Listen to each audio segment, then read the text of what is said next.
Hey folks, Evil DM here, and I'm back with another episode of DC Heroes. Let's play M.E.G.S DC Heroes. Let's learn about it.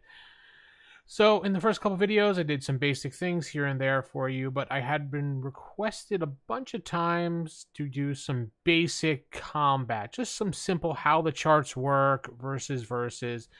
So I did refer people to the 3rd edition player's book, or 3rd edition book, which is right here on my desk right here. Well used and worn and tagged up, but yeah, this is the main book that I've been using. I have another one on the shelf that's in beautiful condition. I don't touch that one, but because they're a little bit more expensive these days to buy these, so we're going to get an opportunity to buy one, you buy one. So anyway, so you could probably flip to page 8, 9, 10 around there, and then a little bit later on there is a solo on page 13, 14. A solo adventure. Actually, it starts on 14. I'm looking here now. Excuse me.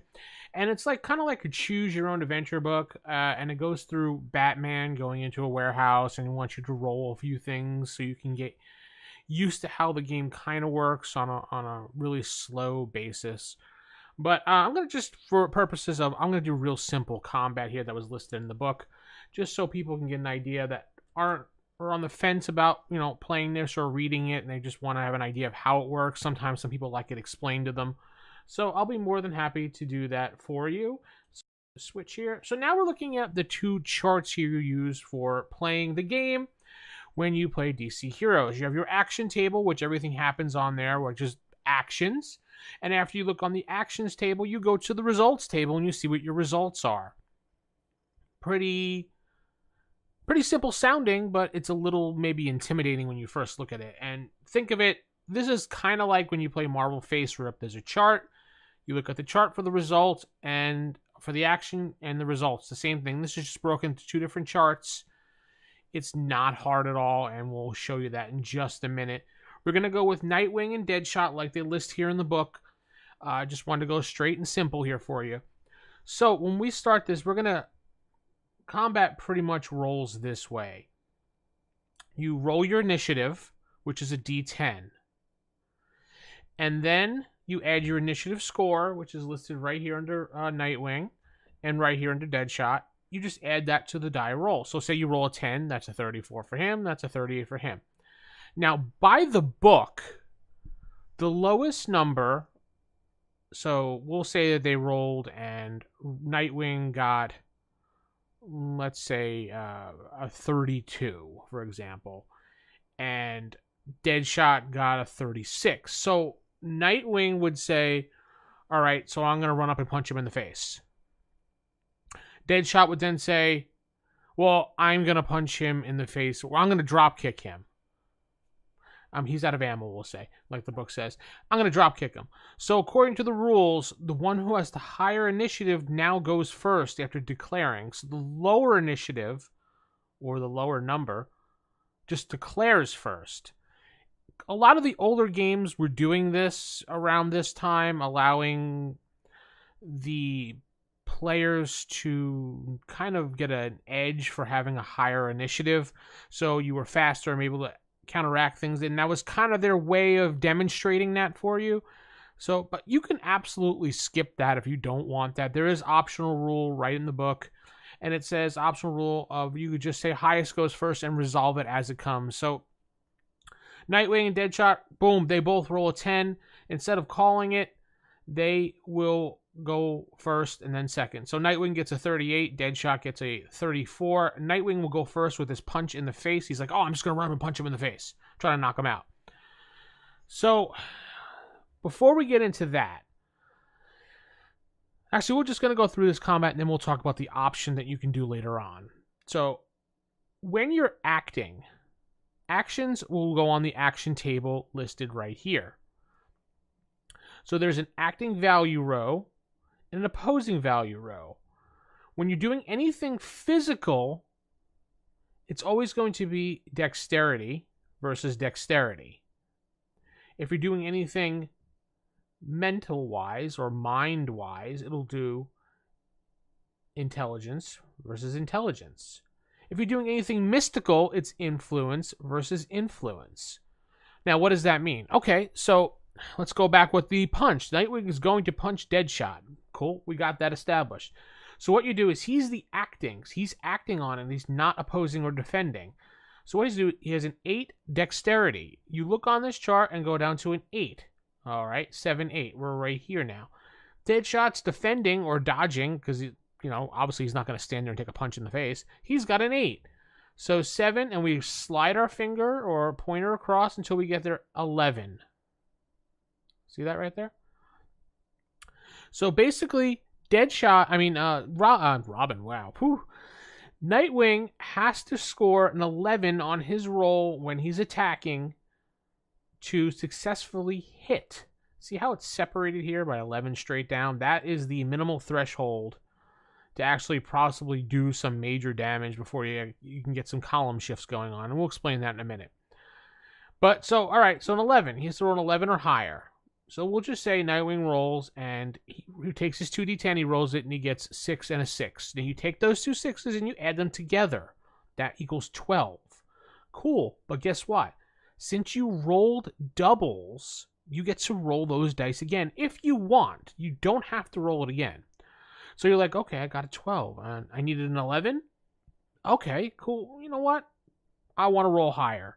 So he rolls again, and he gets 2 5s, and that's a 10 added on to his 12. So that's 22 now at this point. And Nightwing's like, you know what? I'm going to do it again. So he rolls, and he gets a total of 5. So he gets a total of 27 acting action points to go at. So what we do is we look at it, we go, okay, 11. 27 is higher than 11, 27 is higher than 13, 27 is higher than 15, 27 is higher than 18, 27 is higher than 21, 27 is higher than 24, nope. So we go back down to here. So from there we go 1, 2, 3, 4, 5, 6 column shifts. Isn't that awesome? 6 column shifts to move forward. And I'm sorry, it's 5 column shifts. I apologize. You don't count this one itself, but 5 column shifts. Now, what we do from there is we make a note of that to ourselves as the GM. That's 5 column shifts. Now we're going to go to the result table here on the right. Now, results. How do results work? So, the affecting person who's doing a physical attack is going to be strength. Obviously, you're going to use your strength in a physical attack or a melee combat. Or it could be, a ranged combat too. But strength, 4. Remember how we were doing the affecting and the acting? It's the same thing. You look on this chart right here. You slide your finger down to 4. Deadshot. Now, when you attack, what would be the opposing or the resistance on that? Obviously, it's his body. Just like if he attacks mental-wise, it would go will versus mind. So we got a 5 for the body. So according to this, he would basically not do any damage whatsoever if he just did beat that straight 11. All right, he didn't get any column shifts. But since he got the 5 column shifts, you go to the left this time. 1, 2, 3, 4, 5. So he basically got all plus 2 more points, because this plus 1 means it's like in every column you add 1 more and add 1 more and add 1 more and add 1 more and add more. So he does all his points of damage, all his strength points of 4. That's also going to be his damage. Plus he gets 2 more points of 6. So he does 6 points of damage, which comes off of his body. And it looks like from there, it would put him below the threshold. Now that puts us at -1 for Deadshot. Now, at this point, I should say that normally when heroes fight in the game, it's always defaulted into bashing combat versus killing combat, because killing combat, you won't gain any hero points from that. And it's up to the type of game your GM wants to run, but generally it's always considered bashing combat unless you specifically say, I'm entering killing combat, which you could do at any point. You could say this before you roll your dice. This is going to be killing combat. So whatever it is, boom, it'll kill the person. But since it is going to be bashing combat by default, and that's generally the rule that most GMs use, You can state otherwise. It's your game, whatever you want to do. But Deadshot now is at 0, and he falls unconscious automatically. Unless he uses last-ditch effort. And that is another point that we have to get into here, because that involves using hero points. So players and game masters can use hero points before any dice are rolled. They can either increase their attacking abilities or their defensive abilities, but not both. You can use as many points as the attribute listed. So, for example, Nightwing has an 8 dexterity. He can use up to 8 points of hero points to raise that up to a 16 if he wants before he rolls any dice. It's a one-time thing to do that. It doesn't stay throughout the combat. You just do it for the one time, and then you get to roll on the 16 going forward. Game masters can do the same thing. And then a bidding war is supposed to happen. Now, I know a lot of GMs don't announce they're using hero points, or they may announce it. It really depends on what you're going at for the game. If you want to keep it a mystery, you don't even let any of the players look at these charts. And you do all the work yourself.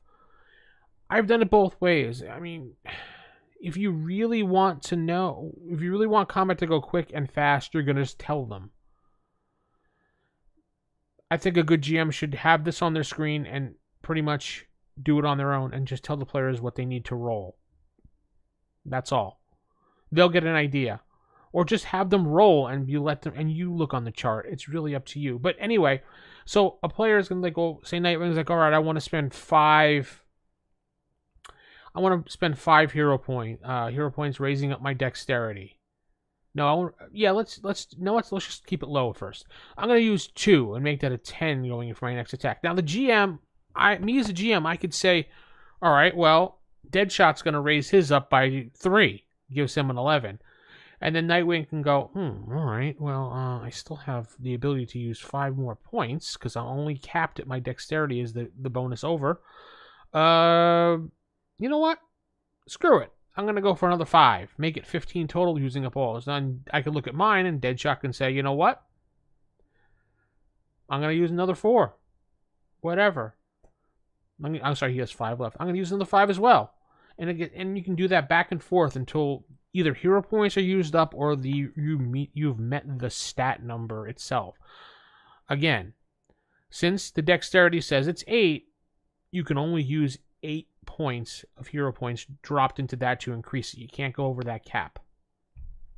Now remember what I said, last ditch effort, because you can add hero points to reduce the damage. So for example, boom, Deadshot got hit with those 6 points. Well, you know what? He's going to blow